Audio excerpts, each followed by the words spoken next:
Carl, thanks for joining us. I've got to start. What made you get into journalism? Well, I remember back when I was about your age, I went into a regional TV station in Cairns, and as soon as I walked into the studio, I just went, wow, this is so cool. The cameras and the action and the stories and the whole thing. I just went, I want to be part of that world. So I finished high school, went to university, did a journalism degree, and then a cadetship at Win TV. And then moved to New Zealand with TVNZ and Channel 10 and Channel 9 and Channel 9 space of time, 15 years, 20 years. Talk to us about how you became the Today Show co-host back in, I think it was, correct me if I'm wrong, but 2005. But how did you manage to get into such a big position? Well, I was only 30, and it came as a bit of a surprise. I was the LA correspondent for Channel 9. And I'd been over there, and David Gingell, who was the boss of Channel 9, rang me and he said, I want you to come back and do 60 Minutes in Australia, which was a great offer. And I came back to Australia, and unfortunately, Steve Lehman, who was the host, long-time host of the Today Show, and a terrific host, he had a health issue, and he couldn't continue on the Today Show, so they put me in to host the Today Show with Tracy Grimshaw back in 2005. You're 100% right. And yeah, I was pretty young, and I had a lot to learn, but live TV is the best. I loved reporting, and from about the age of, I guess, 21 through to 30, I was a news reporter, news hound. I did a bit of news reading along the way, and after I was the LA correspondent for Channel 9, I started doing 60 Minutes reports as well. And then even when I came back from LA to do the Today Show, I was still doing 60 Minutes and also hosting a current affair on occasion. So I've got great variety in what I do. So I think that's a key. And journalism is different every day. I think that's the most exciting part of it. Every day is a different story. Every day is there's something else happening, and the range of things you do is never dull. All of my co-hosts have been brilliant. I had Tracy Grimshaw, was one of the best in the business, incredible talent. She taught me so much. Jessica Rowe was terrific to work with, a real light. And then we sort of had a few in between there. We had Sarah Murdoch was the host for a while too. She was incredible. And then Lisa Wilkinson was amazing. 10 years with her, which was one of the most enduring on-air and successful on-air relationships ever. And I only have very positive things to say about that relationship and Lisa. And then I think, Georgie and I it was a tough year last year, but there were parts of last year the year before last that we really enjoyed. And Ali now, and Alex and Brooke and Tim, it's a really wonderful team, and I've never enjoyed it more than right now. So it's absolutely fabulous. When you've got a great team on that show, it makes getting up at 3:30 in the morning just that much more bearable. How has it been actually working at Channel 9, given all the COVID stuff? What are some of the precautions that have been done in the studios and the newsrooms?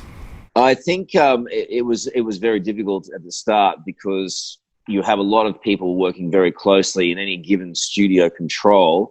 You may have 10, 15 people who are working really closely together.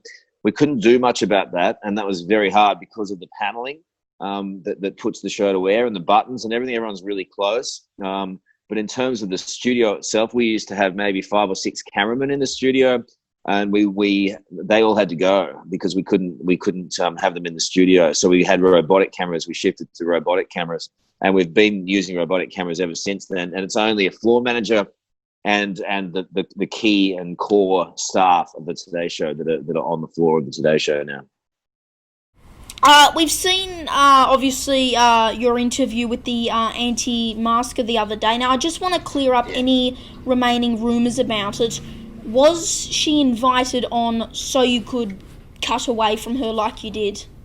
No. So I didn't, to be honest with you, because I had a busy night the night before. I didn't know she was on until I sat down that day, and then I saw that she was on, and I was flicking through all the research that has been done on her, and I did a bit of my own research, and I thought, well, you know what, I'm going to give this girl the benefit of the doubt.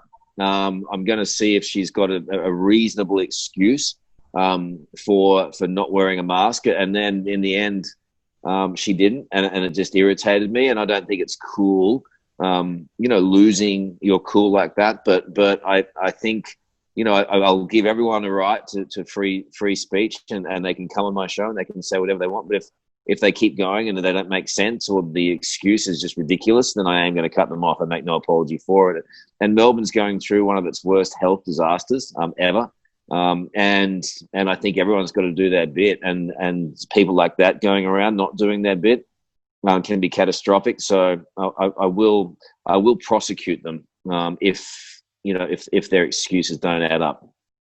Your return to today, that was 2 days early due to the bushfires. Were you, was that really rushed, or how much time did you have in advance before knowing that your big return to the show would be early? I think I had a conversation with the executive producer of the show,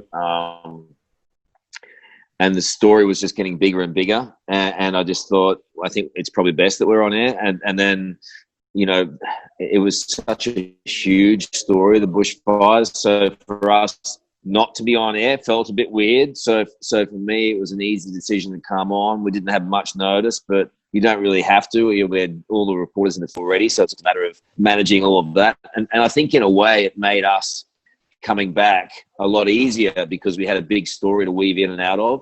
And there are so many big stories this year, but that was at the start of the year. That was such a terrible event for Australia. And it had its difficulties, but it was important that we were on air as well. Finally, on a bit of a lighter note, I've got to ask, where do you see yourself in 1 year? Still hosting Today? Yeah, I hope so, if they'll have me. I'd love to continue doing the Today Show for the rest of my working life. I think it's such a wonderful program. And there's nothing better than 3.5 hours of live TV every day. It's different. It's exciting. It's never dull. You get to interview the prime ministers. I say prime ministers because there's been a few. You get to, go and report on big events around the world. So for me, I think it's the best job in the world, and I'll do it for as long as I can, as long as they'll have me. Karl Stefanovic, thanks for joining us today. My pleasure, young fella. Lovely to see you, and go hard.